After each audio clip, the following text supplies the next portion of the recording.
Você vai ouvir agora pela Claretiana FM.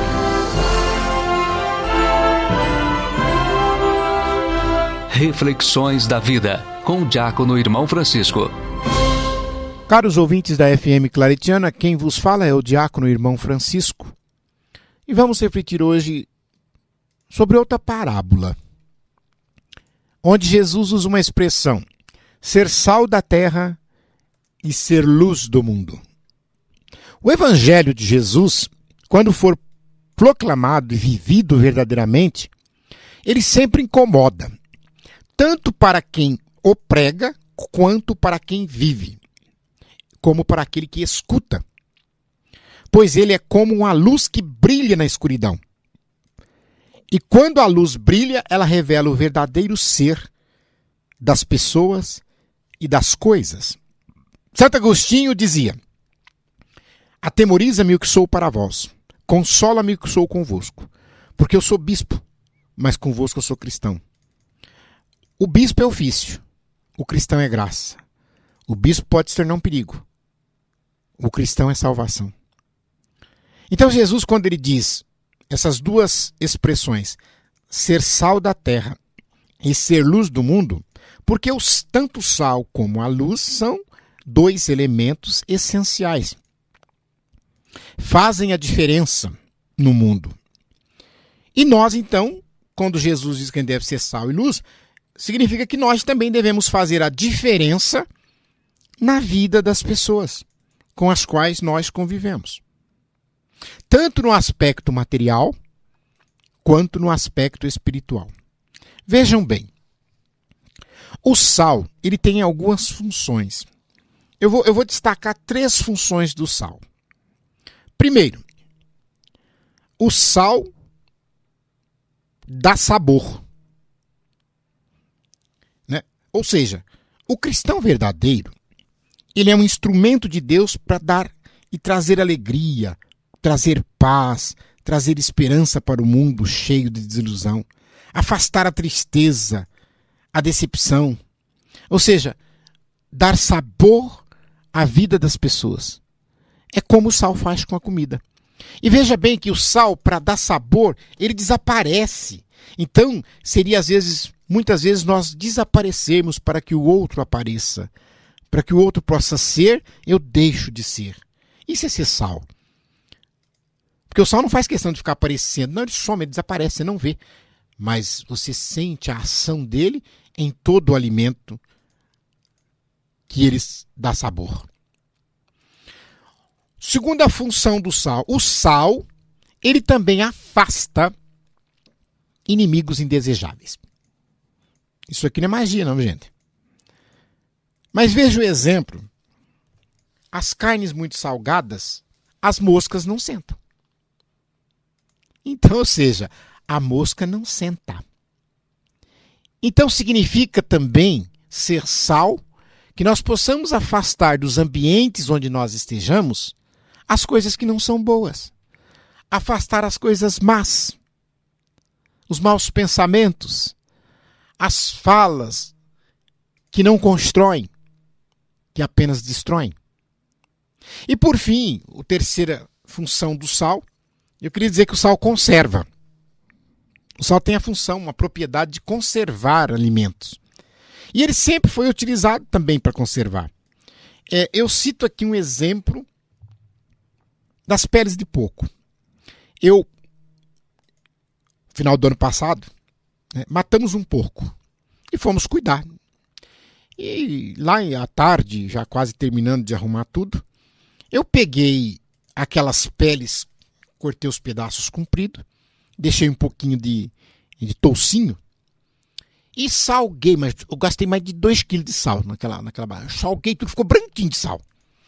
E eu fiz um varal, ou seja, uma vara em cima do fogão de lenha, e eu coloquei aqueles pedaços de pele, tudo salgado, pendurado ali em cima do fogão. E a minha neta olhou e falou assim: mas vô, isso aí vai apodrecer tudo. Eu falava: não, filha, o sal não permite que apodreça. E realmente, já está lá faz 3 meses, está sendo preparado para a feijoada, para dar sabor à feijoada. Então, o sal conserva. Nós, como cristãos, no mundo que está deteriorado, e sendo deteriorado cada vez mais pela corrupção, a deterioração social, a justiça nossa está em estado de putrefação. Eu não sei se vocês sabem, o estado de putrefação é aquele estado onde o corpo vai desmanchando. Desculpa a expressão, mas que fede, cheira mal. Então, quando nós olhamos para as realidades atuais do nosso país, principalmente, nós vemos que as instituições estão cheias de pessoas que estão em processo de decomposição moral, decomposição ética. E no campo da espiritualidade também, nós encontramos isso. A decomposição, a corrupção, porque corromper, corrupção significa deteriorar, desmanchar, putrefar. E a Igreja de Cristo tem que estar no mundo para conservar e não deixar que apodreça. Nós não podemos deixar apodrecer as relações entre as pessoas. Nós não podemos deixar apodrecer a ética, a moral, os bons costumes, os valores cristãos, a vida, a liberdade de expressão, a liberdade do ir e vir. Então, são tantas coisas que a gente não para, mas nós podemos perder. É sendo sal que nós vamos conservar o que é bom, afastar o que é mal e dar sabor a tudo. Que tempero! Depois nós chegamos à expressão ser luz do mundo. É um instrumento, o cristão, para irradiar a luz de Cristo no mundo das trevas. Só que tem um detalhe. Eu não posso ser agente secreto do reino de Deus. Porque tem gente que quer ser agente secreto do reino de Deus. Não tem como. O verdadeiro discípulo jamais pode se esconder. Ele jamais pode fugir da responsabilidade de brilhar. Mesmo que isto custe perseguição. Mesmo que isso possa custar a vida.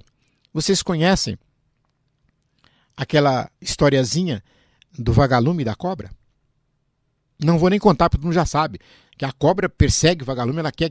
E por fim ele para, ele quer saber. Mas, dona Cobra, eu não estou na sua cadeia alimentar? Por que a senhora me persegue tanto e fica correndo atrás de mim? E a cobra responde, porque eu não suporto o teu brilho. Eu não suporto a tua luz.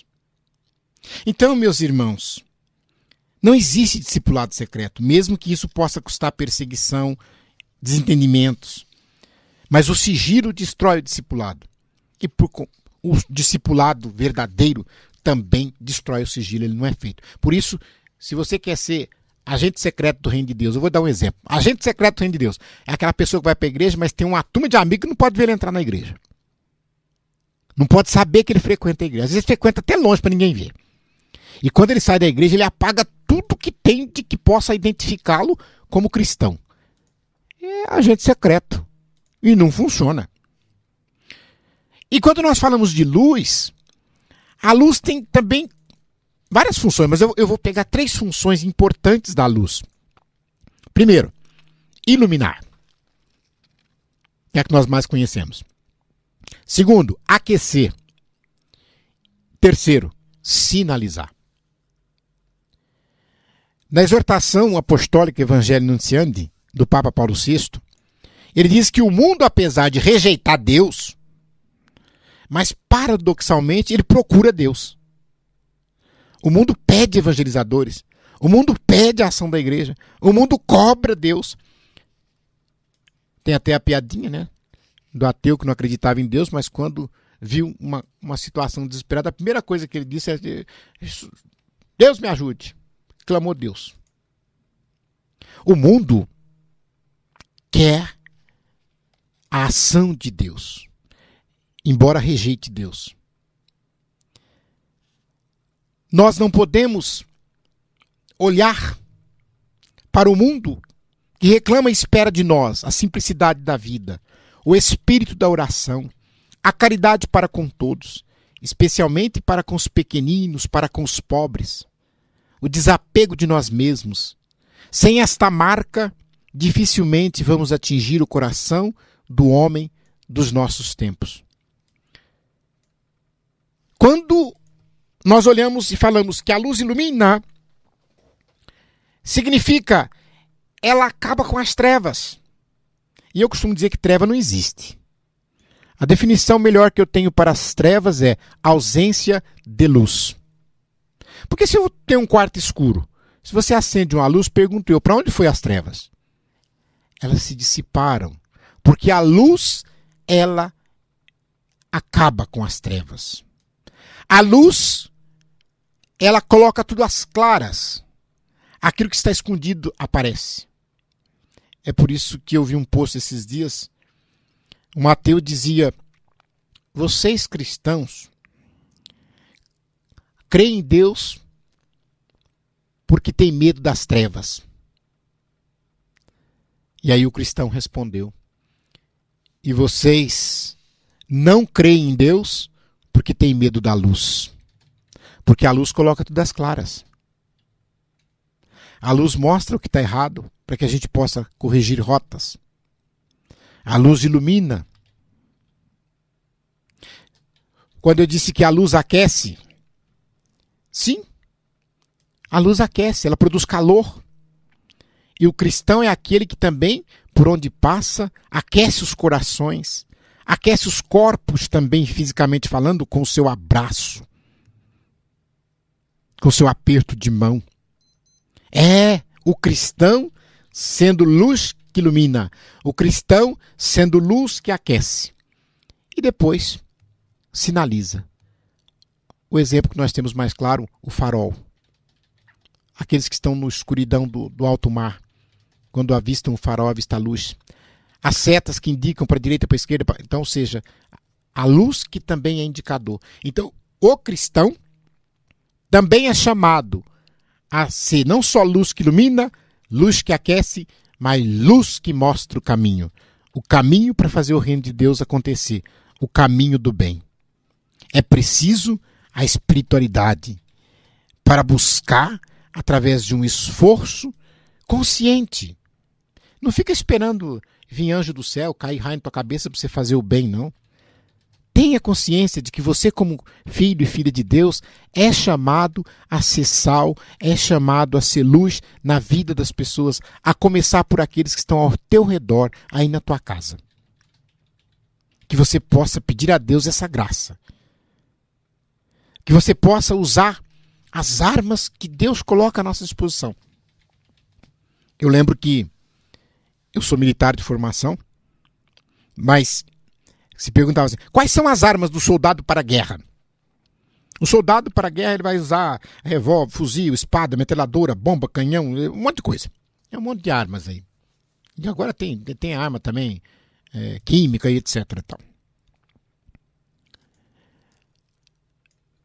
Quais são as armas do cristão?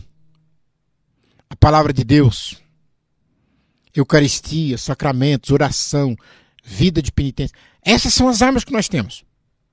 Mas aí eu pergunto, se o soldado que eu falei lá, se ele não sabe usar a arma, você acha que ele vai ganhar alguma coisa lá no campo de batalha?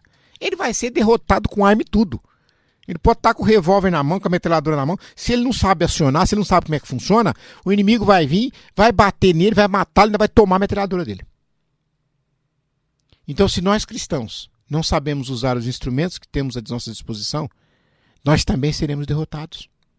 Se eu não sei usar a palavra de Deus, se eu não sei usar a Eucaristia, dos sacramentos, participar, eu também vou perder. Ah, mas como é que eu vou saber para aprender? Eu vou lembrar de um detalhe aqui.